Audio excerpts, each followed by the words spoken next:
मैं अपने माँ बाप की इकलौती बेटी थी। मैं बहुत खूबसूरत थी। मेरी माँ कहा करती, मेरी बेटी निशा तो परी है। अपनी खूबसूरत बेटी पर उन्हें बड़ा नाज था। पास पड़ोस और रिश्तेदारों में हर तरफ मेरी सुंदरता के चर्चे थे। सिर्फ सुंदर ही नहीं, मैं गुणवती भी थी। माँ ने मुझे सिलाई कढ़ाई, चित्रकला और नृत्य की भी शिक्षा दिलाई थी। मेरे लिए तब से रिश्ते आने लगे थे जब मैं बालिग भी नहीं हुई थी। पिताजी सिर्फ मेरी पढ़ाई की चिंता करते, पर माँ का तो सारा ध्यान लड़के की तलाश में लगा था।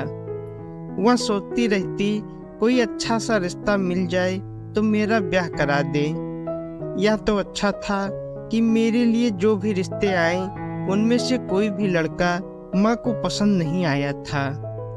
आस पड़ोस और रिश्तेदारों के सामने मेरी सुंदरता का बखान करते हुए माँ कहती, कुंवारी बेटी छाती पर बोझ होती है, और वह अगर सुंदर होने के साथ साथ बूढ़ी भी हो तो बोझ दुगना हो जाता है। मेरे लिए योग्य वर ढूंढना बड़ा कठिन काम है। हम अकेले क्या कर लेंगे, आप भी ध्यान रखिएगा। बार बार माँ के यही कहते रहने से उनकी बहन गीता मौसी अपने रिश्ते के एक लड़के का प्रस्ताव मेरे लिए लाई।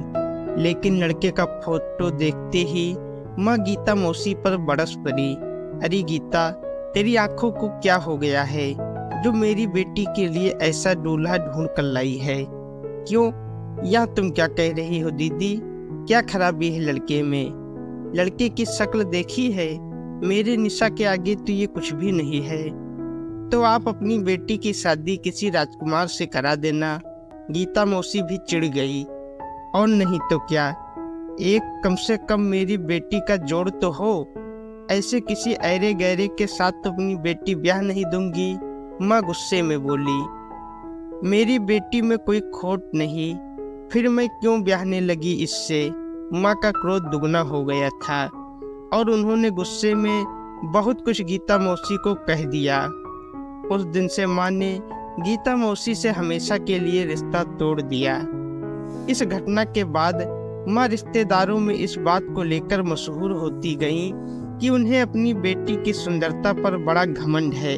इसलिए बेटी के लिए जो भी रिश्ता आता है बस लड़के के दोष ही ढूंढ कर निकालती रहती हैं। माँ का तनाव बढ़ रहा था, पर मैं और पिताजी माँ की पीड़ा से अनभिज्ञ थे। मैं जल्दी से जल्दी एमए कर लेना चाहती थी। मुझे स्वयं भी इस बात का डर था कि अगर माँ को कोई अच्छा लड़का मिल जाएगा तो मेरी पढ़ाई पूरी ना हो पाएगी और वे जल्द से जल्द मेरी शादी करा देंगी। आखिर मेरी एमए की पढ़ाई भी हो गई, पर माँ अपनी तलाश में असफल ही रही। मैं नौकरी करना चाहती थी तो पिताजी ने चुपके से मुझे इजाज़त भी दे दी। मैंने आवेदन पत्र भेजना शुरू कर दिए। इस बीच मेरे लिए रिश्ते भी आते रहे। अब तो मेरी सुंदरता के साथ साथ पढ़ाई को भी ध्यान में रखा जाने लगा, जिससे माँ की परेशानी और बढ़ गई और उनके मन का कोई ढंग का रिश्ता उन्हें न मिला। जब मेरे लिए कानपुर के एक कॉलेज से अध्यापक पद के लिए नियुक्ति पत्र आया तो माँ और पिताजी के बीच जमकर झगड़ा हुआ और अंत में माँ का निर्णयात्मक स्वर उभरा, निशा नहीं जाएगी। क्यों नहीं? माँ के निर्णय का खंडन करते हुए पिताजी का प्रश्न सुनाई दिया, बेकार सवाल मत कीजिए। मैं अपनी खूबसूरत और जवान बेटी को अकेली दूसरे शहर में जाकर नौकरी करने की इजाज़त नहीं दे सकती, और अगर इसे नौकरी करनी ही है तो यहीं शहर में करे। मीना, समझने की कोशिश करो। निशा अब छोटी बच्ची नहीं रही, और फिर अच्छी नौकरी बार बार नहीं मिलती। तुम यह न समझना कि मैं उसका पक्ष ले रहा हूँ। वह अपना फैसला खुद कर चुकी है और हमें उसके निर्णय में दखल अंदाजी का हक नहीं है। पिताजी ने माँ को समझाते हुए कहा, क्यों नहीं है हक? क्या हम उसके कोई नहीं? अब माँ का स्वर भीग गया था। मेरा दिल भर आया। माँ मेरी दुश्मन नहीं थी, पर मैं भी हाथ आया मौका खोना नहीं चाहती थी। धीरे से मैंने माँ के कंधे पर हाथ रखते हुए कहा, माँ, मैं अपने पैरों पर खड़ा होना चाहती हूँ, मुझे मत रोको। मेरे हाथों को अपने कंधों से झटकते हुए माँ पिताजी पर ही बरस पड़ी।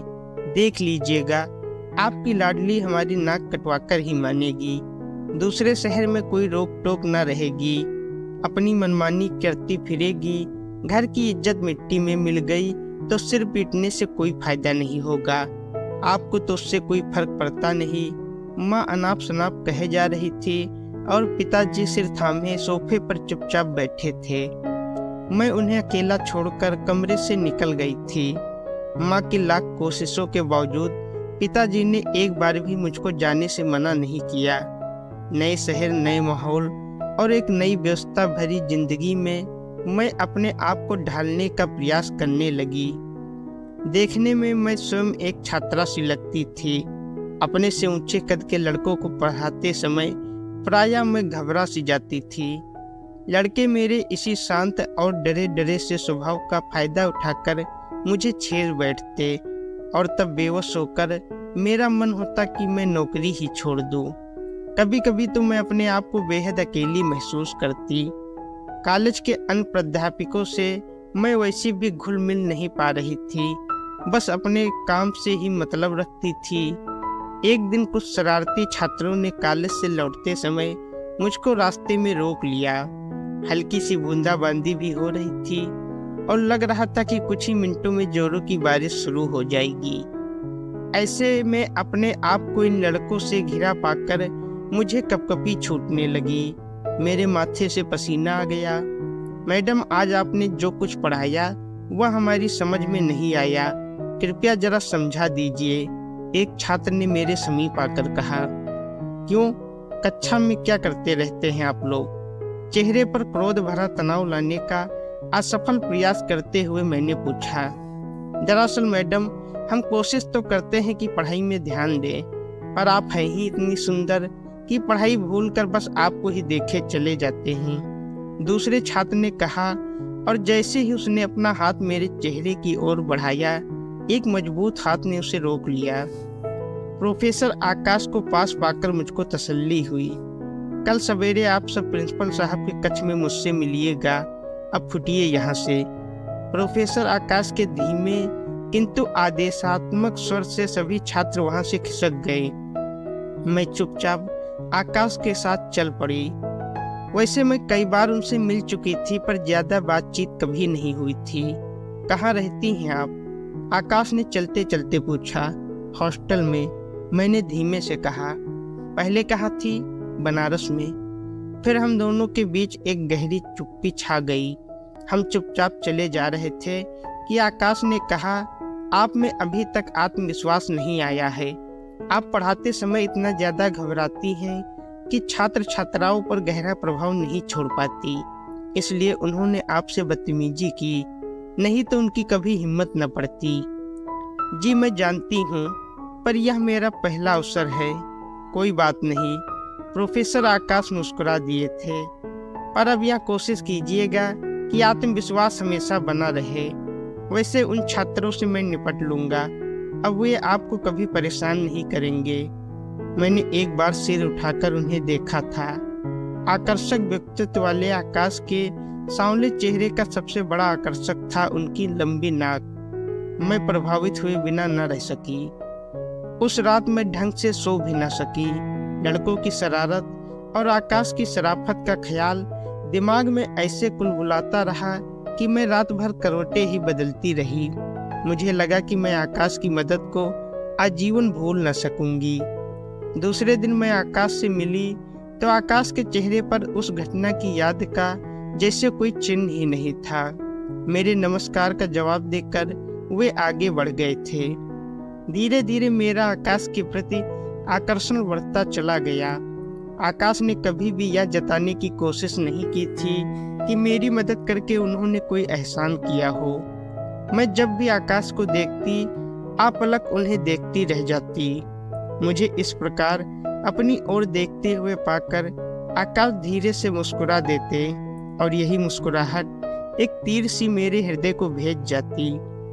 धीरे धीरे मेरा यह आकर्षक प्रेम बनकर फूटने लगा तो मैंने निर्णय लिया कि मैं आकाश के सामने विवाह का प्रस्ताव रखूंगी।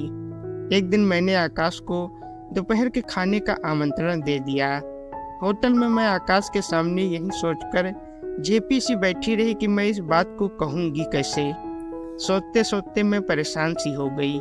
क्या बात है निशा? आकाश ने बातचीत में पहल की। तुम खामोश क्यों है? मैं चुप रही। कुछ कहना चाहती हो? हाँ। क्या बात है? क्या फिर किसी ने परेशान किया? आकाश ने शरारत और आत्मीयता से भरा प्रश्न किया तो मेरी आंखों से आंसू बहने लगे।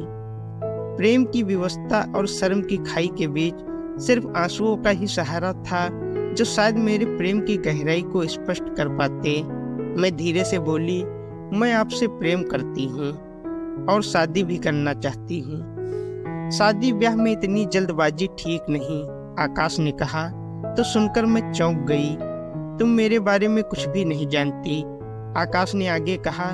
पहले जान लो फिर निर्णय लेना। शादी के बाद शायद मैं तुम पर बोझ बन जाऊं। कहते हुए आकाश ने अपनी पैंट को घुटनों तक भींच लिया।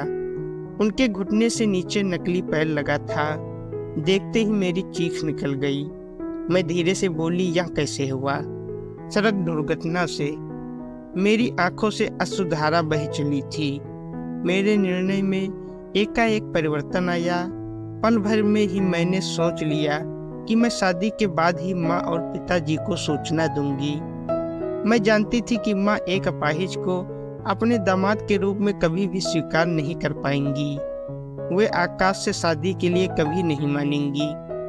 एक सादे से समारोह में मैंने आकाश से विवाह कर लिया। माँ को पत्र लिखने के कुछ दिन बाद उनका जवाब आ गया, पर मैं लिफाफा खोल न सकी। मैं सोचने लगी कि माँ का दिल अवश्य ही टूटा होगा और पत्र भी उन्होंने मुझे कोसते हुए ही लिखा होगा। मुझको हमेशा पिताजी का ख्याल आता था। माँ इस घटना के लिए पिताजी को ही जिम्मेदार ठहराती होंगी। पिताजी को भी शायद अब पछतावा ही होता होगा कि मुझको यहाँ क्यों भेजा। एक दिन आकाश किसी काम से दिल्ली गए थे।